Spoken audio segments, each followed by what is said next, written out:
Geography 507, Geography of the Global Economy, Module 13. We've been talking about industrialization of the periphery, and we've seen cases of less developed countries becoming open markets in the global economy, seeing possible multinational corporation investment. We've seen the use of export processing zones to try to attract investment. We've also seen different approaches in terms of governments not being a serious player in the global economy or a serious market for investment, and instead taking a protectionist approach. We're going to look today at one country that has been very successful in its economic growth. It has started from an incredibly rocky start and then has built through establishing quasi-democratic governments, following by democratic governments, taking a strong government role in the development of the economy, and having specific planned shifts in investment based on different economic sectors. So we're going to do a brief case study of South Korea. Now, my oval here shows the Korean Peninsula. It's in the eastern part of East Asia. You can see it's close to Japan and China, and to the north of it is Russia. It is considerably far from Western Europe and North America. It has a mountainous spine, but again, close proximity to Japan is a point we'll build on, as well as China. And again, to the north, we're going to have eventually North Korea, and certainly the influence of Russia. Now, for a long time, Korea has been invaded and controlled by someone. We've had Manchuria invade, China invade, Mongolia invade, Japan invade repeatedly. From 1910 onward, it's going to become a formal Japanese colony. And that colonial control is very tight and very brutal. With the end of World War II and Japan's surrender, all of the Japanese empire is effectively freed from its colonial control. So what's going to happen with this peninsula? Well, to help it transition to a political state, we have an international trusteeship established at the end of World War II. Major trustee leadership here is by the U.S. and the USSR, and we have a temporary division of the peninsula along the 38th parallel of latitude. USSR is pursuing its trusteeship on the northern part, and the U.S. in the southern part. We're going to hit a point early on where the trusteeship becomes deadlocked over what type of national government should be established. Not surprisingly, the argument of communism versus capitalism. As a result, in 1947, the UN is going to call for a general election throughout the Korean Peninsula. But the North rejected this. So we're going to have an election, but it's going to be in the South only. Now, as we said, the peninsula has temporarily been divided along the 38th parallel of latitude. So in that southern part, those Koreans are going to vote. We're going to get, in August 1948, the creation of the Republic of Korea, the southern part. We'll have its first president, Syngman Rhee. We'll mention him later. Following on the heels of the creation of this capitalist country, we're going to have the Soviet response in September 1948 with the creation of the Democratic People's Republic of Korea, North Korea. So now we're going to have quickly formed a communist-supported government to the north. December 1948, the UN is going to recognize South Korea as the only legitimate government. Into this political quagmire, we're going to see Soviet forces withdraw. What that does is it creates a situation where North Korea is going to pressure South Korea to encourage the U.S. to withdraw. That takes place, but as Rhee wants to align his government with the U.S. because they're getting lots of money for it and wants to reunify the peninsula, in other words, take away North Korea, we have a problem. Now, just as a sidebar, this will come into play later. The neighbor to the west, China, is in the midst of its own civil war. We have the capitalist-leaning Chiang Kai-shek being driven out of power. He's going to flee to Taiwan with U.S. help and protection. And Mao Zedong is on the verge of proclaiming the birth of the People's Republic of China, October 1949, a large new Chinese country, large new communist country to the west. Okay, so into this quagmire.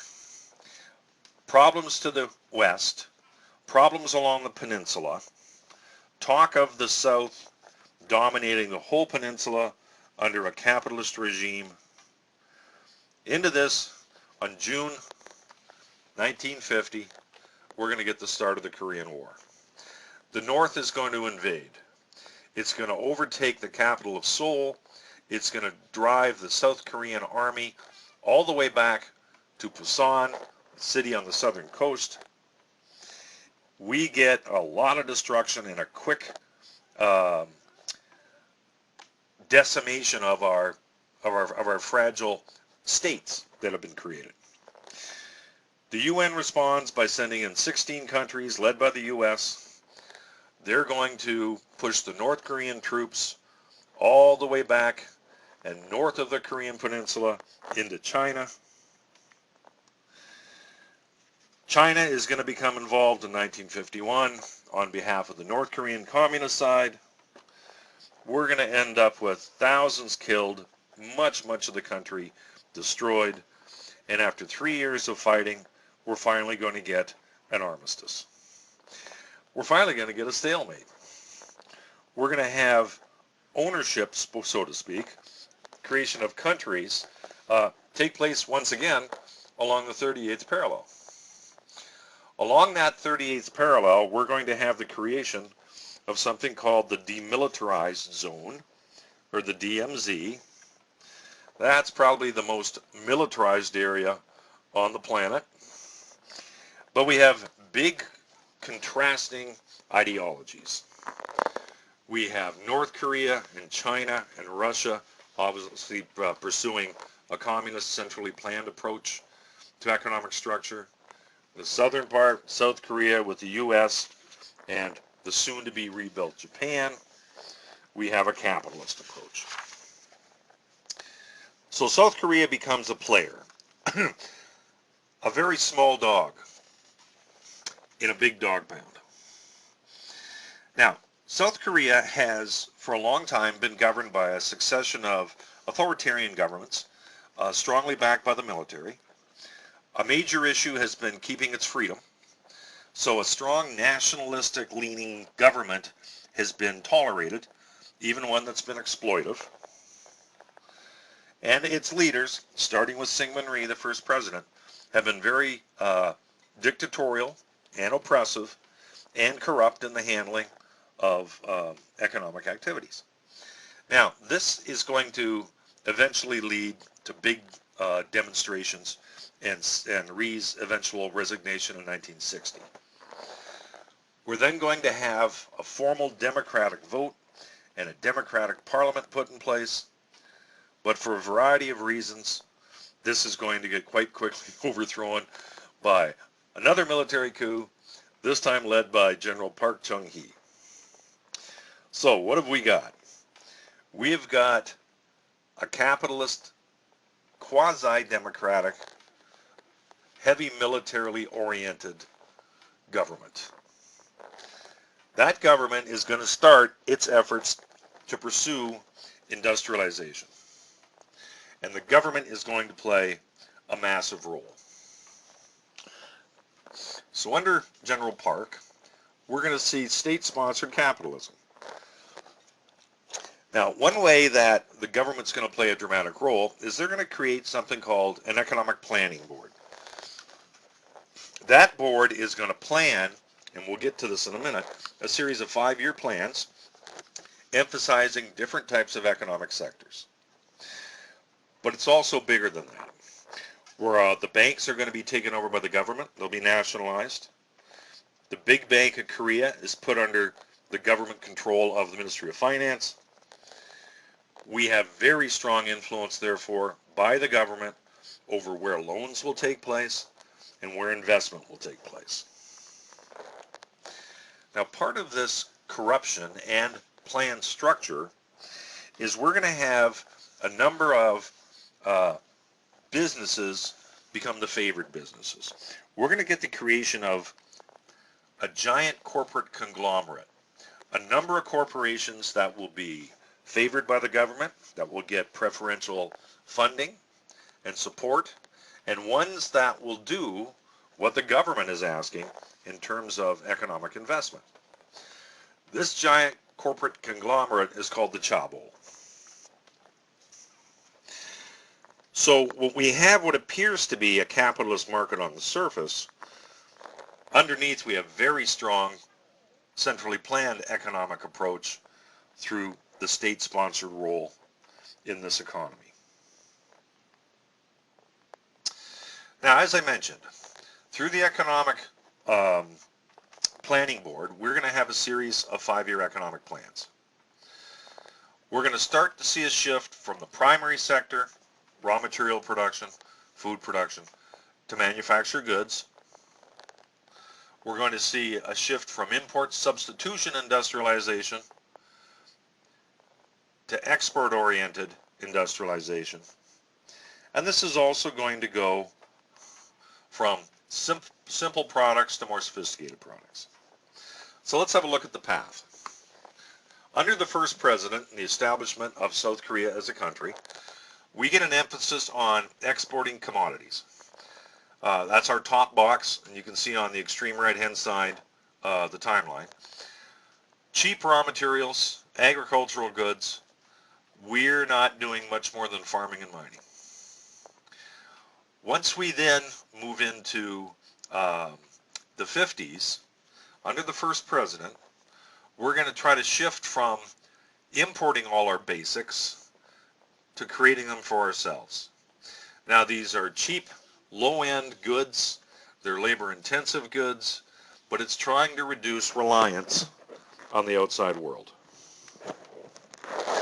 Once we get General Park taking over, we see a shift and investment again.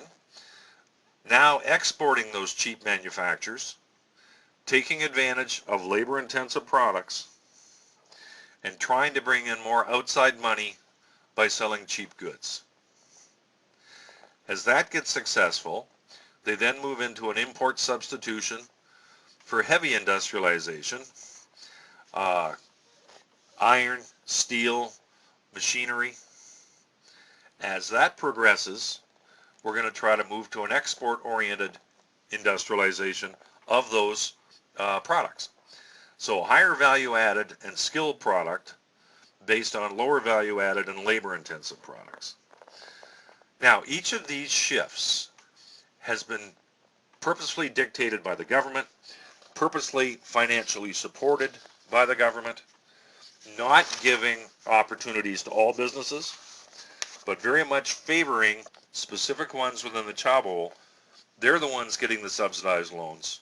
They're the ones that are being helped to diversify when the government has decided it should take place. Add to this, we'll have a bunch of protectionist measures against external competition. They're going to do a number of things, the Korean government, to keep outside influence to a minimum. And again, they're going to shift from basic industries to more sophisticated industries. From labor-intensive, low value, to skill-intensive, high value. Now, that said, to modernize takes technology. To modernize takes money, because a lot of this technology is going to have to be purchased from abroad. Korea is going to try its best to avoid getting money through foreign direct investment, because FDI is going to give more control to outsiders. So instead, they're going to be pursuing loans, foreign credit. Now, while that is going to help the control element, it also means the profits from repaying the loans, that interest is going to leave the country. So we're not going to be gaining as much. Add to the fact that the demand on labor becomes very controlled, restrictive, repressive. We're going to end up with a lot of social and political unrest. As this grows, as the government becomes more oppressive, as the political turmoil rises, we're going to get to 1979, and it'll be the end of General Park, literally the end. He's going to be assassinated by his main bodyguard. Now, we said the Korean government had very restrictive policies toward foreign direct investment. What foreigners could invest in and the allowable levels of investment was very limited, very controlled. Starting in the early 1980s, under the leadership of Major General Chun Doo-hwan, the emphasis on the Korean policy tries to be, the emphasis on Korean economic policy tries to get a little more liberal, tries to effectively open up a bit. Opening up means surrendering some control. So we're going to see financial system regulations loosened, more Korean companies able to get loans, more foreign investment able to come in. Domestic markets are going to be opened up to more imports. That means competition. The government is going to try to encourage, to a degree, foreign direct investments by softening some of the restrictions. And we're going to see some of the labor laws relaxed. We're going to see the political unrest start to quiet. And we find by the late 80s and into the early 90s, it's successful in diversifying the economy with more high-tech stuff. We're going to get the manufacturing of semiconductors and electronics, still labor-intensive stuff, but the emergence of telecommunications and information processing. So we're getting more sophisticated. We're going to get the emergence of major chaebol corporations like Samsung and Hyundai. They start to become recognized around the world. The Korean economy is going to grow at a rapid pace. This gets us to a point where the Korean banks start to look to invest. And they start to invest in other Asian, less developed countries. So we're getting a spreading, if you like, in that now this NIC, Korea, is looking to take advantage of opportunities in surrounding less developed countries. 1996, Korea applies for membership in the OECD. That's the Organization for Economic Cooperation and Development. Now, the OECD is an international organization geared to multilateral trade, combining many countries into a trade organization. Membership in this is going to bring with it pressure on the Korean government to make changes to its financial and economic system. Basically, to open it up more. To adopt a U.S.-style neoliberal system. Now, not surprisingly, a lot of the senior control in the OECD is American. The end result is that Korea's 40 years plus policy of protectionism and coordinating investment and control gets massively diluted. We have a control issue. Then, for a whole variety of reasons, and something that got mentioned very early on in this course, we're going to see the Asian contagion, the financial crisis that hits 1997 to 1998. This really adds to issues. A lot of the Korean bank investments in other Asian countries are going to fail. They've got to be written off. In addition, the reduction of government influence on the economy and on banking is going to add to instability. We're going to end up with an almost bankrupt Korea. When that happens, you turn to the bank of last resorts, the International Monetary Fund. Now, the IMF specifically, and other organizations that want more influence in Korea, attribute the financial collapse to the existence of an over-regulated, state-dominated economy that they blame for leading to corrupt relationships between business and government, and things that are not going to be able to adjust through free market mechanisms. Others argue that the reason we're going to have instability and collapse is the Korean government gave up too much control. Whichever way you want to argue it, Korea has to take a loan. Now, in order to get financial help from the IMF, they're going to have to liberalize their economy, curb the influence of the chaebol, and really open up their markets to foreign investment. So that adds a lot of instability. That adds a lot of risk of losing control of your own country. What we see happen out of this is a strong rebound, thanks in many ways to the Korean culture and Korean people. They show very high levels of social commitment in this disaster. They are going to do a number of things of suffering to help the economy get back on its feet. And in the end, South Korea is going to pay off their loan to the IMF ahead of time. Now, commitment. We have news stories of rich women lining up to surrender their gold jewelry and other valuables. We have corporations restructuring salaries, but starting at the top, where the presidents and vice presidents are taking the first major pay cuts, and then it's working its way down the worker level. We have unions, which had been strong and militant in the past, being quiet, being supportive, and collectively, Korea pulls itself out of a crisis that it didn't create. Today, they're up to the 11th largest country in terms of gross national product or gross domestic product. We've had a strong rebounding, but also an interesting way to build and maintain early control as they tried to industrialize.